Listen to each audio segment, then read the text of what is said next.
بسم اللہ الرحمن الرحیم۔ السلام علیکم۔ میری آپ سبھی سے التجا ہے کہ ایک مرتبہ درود ابراہیمی پڑھ لیجیے گا۔ بسم اللہ الرحمن الرحیم۔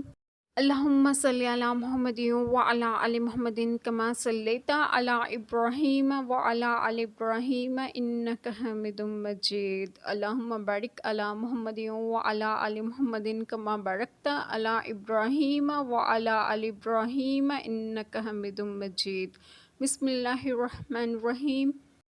کچھ اصل نیکی یہ نہیں کہ منہ مشرق یا مغرب کی طرف کرو، ہاں اصل نیکی یہ کہ ایمان لائے اللہ اور قیامت اور فرشتوں اور کتاب اور پیغمبروں پر، اور اللہ کی محبت میں اپنا عزیز مال دے رشتہ داروں اور یتیموں اور مسکینوں اور راہگیر اور سائلوں کو، اور گردنیں چھڑوانے میں، اور نماز قائم رکھے اور زکوٰۃ دے، اور اپنا قول پورا کرنے والے جب عہد کریں، اور صبر والے مصیبت اور سختی میں اور جہاد کے وقت۔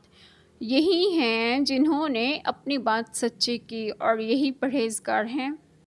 بسم اللہ الرحمن الرحیم۔ آج جو بات میں آپ لوگوں سے ڈسکس کروں گی وہ یہ ہے، اس میں نیکی کے 6 طریقے بتائیں اور ارشاد فرمائے ہیں: ایمان لانا، مال دینا، نماز قائم کرنا، زکوٰۃ دینا، عہد پورا کرنا اور صبر کرنا وغیرہ۔ ایمان کی تفصیل یہ ہے کہ اللہ تعالیٰ پر ایمان لائے، دوسرے قیامت پر ایمان لائے کہ وہ حق ہے، اس میں بندوں کا حساب ہوگا، اعمال کی جزا دی جائے گی، مقبولان حق شفاعت کریں گے، آپ صلی اللہ علیہ وآلہ وسلم سعادت مندوں کو حوض کوثر پر سیراب فرمائیں گے، پل صراط پر گزر ہوگا، اور اس روز تمام احوال جو قرآن پاک میں آئے یا آپ صلی اللہ علیہ وآلہ وسلم نے بیان فرمائے سب حق ہیں۔ تیسرے، فرشتوں پر ایمان لائے کہ وہ اللہ تعالیٰ کے فرمانبردار بندے ہیں، نہ مرد ہیں نہ عورت، ان کی تعداد اللہ تعالیٰ جانتے ہیں۔ 4، ان سب سے مقرب ہیں جبریل علیہ السلام، میکائیل علیہ السلام، اسرافیل علیہ السلام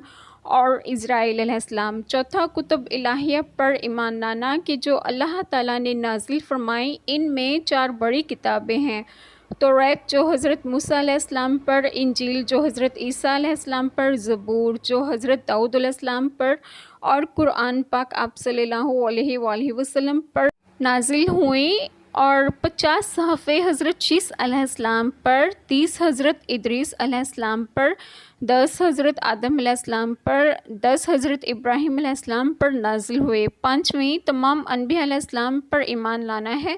ایمان کے بعد اعمال کا اور اس سلسلے میں مال دینے کا بیان ہے۔ اس کے 6 مصرف ذکر کیے۔